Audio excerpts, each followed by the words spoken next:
Leitura diária. Livro de Números, capítulo 13. A missão de reconhecimento de Canaã. E o Senhor disse a Moisés: envie alguns homens em missão de reconhecimento à terra de Canaã, terra que dou aos israelitas. Envie um líder de cada tribo dos seus antepassados. Assim Moisés os enviou do deserto de Parã, conforme a ordem do Senhor. Todos eles eram chefes dos israelitas.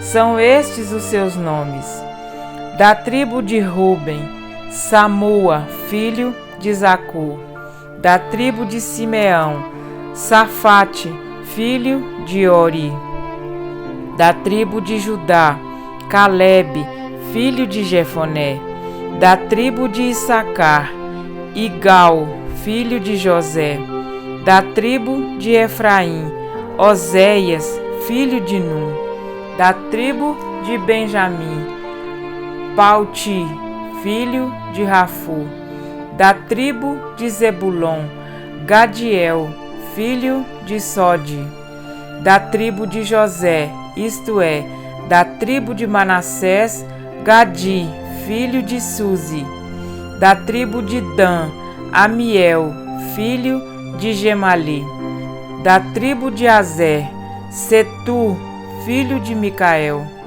da tribo de Naphtali, Nabi, filho de Volsi; da tribo de Gade, Guel, filho de Moaqui. São esses os nomes dos homens que Moisés enviou em missão de reconhecimento do território. A Oséias, filho de Num, Moisés deu o nome de Josué. Quando Moisés os enviou para observar em Canaã, dissem: subam pelo Neguebe e prossigam até a região montanhosa. Vejam como é a terra, e se o povo que vive lá é forte ou fraco, se são muitos ou poucos, se a terra em que habitam é boa ou ruim, se as cidades em que vivem são cidades sem muros ou fortificadas, se o solo é fértil ou pobre, se existe ali floresta ou não. Sejam corajosos, traga alguns frutos da terra. Era a época do início da colheita das uvas. Eles subiram e observaram a terra, desde o deserto de Zim até Reobe, na direção de Lebo-Amate. Subiram do Neguebe e chegaram a Hebron, onde viviam Aimã, Sazai e Talmai, descendentes de Enaque. Hebron havia sido construída 7 anos antes de Zoan, no Egito. Quando chegaram ao vale de Escol, cortaram um ramo do qual pendia um único cacho de uva. 2 deles carregaram o cacho, pendurado numa vara. Colheram também romãs e figos. Aquele lugar foi chamado Vale de Escol, por causa do cacho de uvas que os israelitas cortaram ali. Ao fim de 40 dias, eles voltaram da missão de reconhecimento daquela terra. O relatório da expedição. Eles então retornaram a Moisés e a Arão e a toda a comunidade de Israel em Cádiz, no deserto de Parã, onde prestaram relatório a eles e a toda a comunidade de Israel. Eles mostraram os frutos da terra e deram o seguinte relatório a Moisés: entramos na terra a qual você nos enviou, onde manam leite e mel. Aqui estão alguns frutos dela, mas o povo que lá vive é poderoso e as cidades são fortificadas e muito grandes. Também vimos descendentes de Enaque, os amalequitas vivem no Neguebe. Os hititas, os jebuseus e os amorreus vivem na região montanhosa. Os cananeus vivem perto do mar e junto ao Jordão. Então Calebe fez o povo calar-se perante Moisés e disse: Subamos e tomemos posse da terra. É certo que venceremos. Mas os homens que tinham ido com ele disseram: Não podemos atacar aquele povo, é mais forte do que nós. E espalharam entre os israelitas um relatório negativo acerca daquela terra. Disseram: A terra para a qual fomos em missão de reconhecimento devora os que nela vivem. Todos os que vimos são de grande estatura. Vimos também os gigantes, os descendentes de Enaque, diante de quem parecíamos gafanhotos, a nós e a eles. Amém? Para refletir, os filhos de Israel finalmente estavam chegando às portas da terra prometida. Todo o sofrimento passado recebeu uma dose de doce alívio ao avistarem os 12 príncipes de Israel a caminho da missão de espiar a terra. Grande era a expectativa do povo. Como seria afinal a terra da liberdade? Teria lugar suficiente para todos? Vede a terra. Foi a ordem inicial de Moisés para os 12 espias, a fim de que capturassem todas as informações possíveis. Tende ânimo. Foi a sua ordem final, para que, independente do que vissem, permanecessem confiantes no poder de Deus. Aqueles homens subiram e espiaram a terra. Eles viram uma terra com dimensões a perder de vista, montanhas verdejantes e mais campos, de cujo solo brotavam as riquezas da flora local.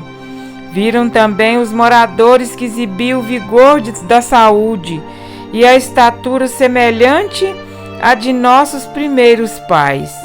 Era, sem dúvida alguma, um lugar de tirar o fôlego, principalmente da ótica de quem havia saído do cativeiro para o deserto, e carregando um único cacho de uva sobre os ombros de 2 deles, retornaram com seus corações em polvorosa, descartando por completa a possibilidade de Israel conquistar aquele lugar.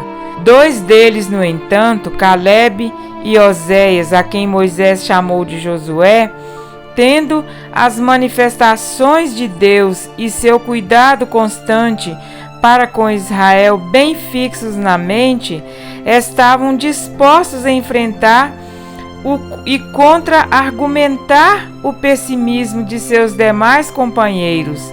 Ao cabo de 40 dias, eles retornaram ao acampamento.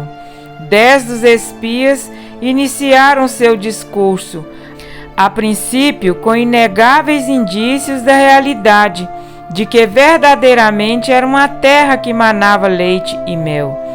Isto eles não podiam negar. Contudo, a continuação de suas notícias começa a mudar a feição dos filhos de Israel. Em questão de segundos, eles passaram da alegria para o medo, percebendo o resultado do noticiário daqueles príncipes.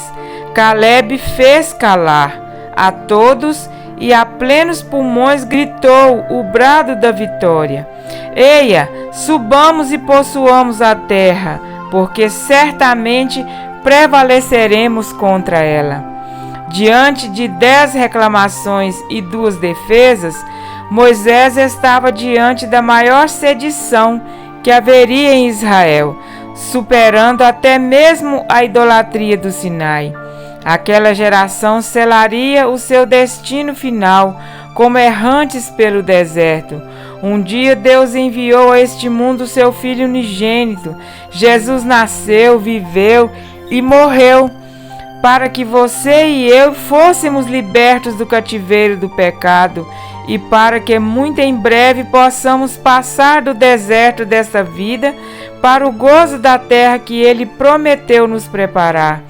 O antigo Israel estava prestes a provar o antigozo da eternidade, estava às vésperas de entrar no lugar que poderiam chamar de lar, mas escolhendo dar ouvidos às palavras de depreciação e dúvida acerca das promessas divinas. Toda uma geração cairia no deserto sem avançar um passo sequer em direção a Canaã. O apóstolo Pedro nos advertiu de que nos últimos dias surgiriam muitos escarnecedores com os seus escárnios, andando segundo as próprias paixões e dizendo: onde está a promessa da sua vinda? Porque desde que os pais dormiram, todas as coisas permanecem como desde o princípio da criação. Segundo a Pedro 3:4. Estamos buscando com súplicas a força e resistência e a fé de Josué e Calebe? Sinto a minha fragilidade aflorar a cada passo que dou neste mundo escuro. Percebo que o grande conflito está sendo decidido em cada coração. Um Armagedon individual está acontecendo na minha e na sua vida. E de que lado nós estamos? Daqueles que desistem porque julgam difícil alcançar a promessa? Que olham para as dificuldades, esquecendo-se do poder de Deus? Ou daqueles que confiam nos méritos de quem conquistou a nossa vitória na cruz do Calvário? Seja esta a minha e a sua oração. Ó Deus Todo-Poderoso, nestes momentos finais que antecedem a nossa entrada no lar eterno, reveste-nos com a tua armadura e faze-nos Calebes atuais que farão soar a todas as nações da terra o último brado da vitória. Te oramos em nome de Cristo Jesus. Amém? Eis a resposta de Jesus nesse tempo tão difícil. A minha graça te basta, porque o poder se aperfeiçoa na fraqueza. 2 Coríntios 12:9. Que nós possamos vigiar e orar a cada instante. Amém?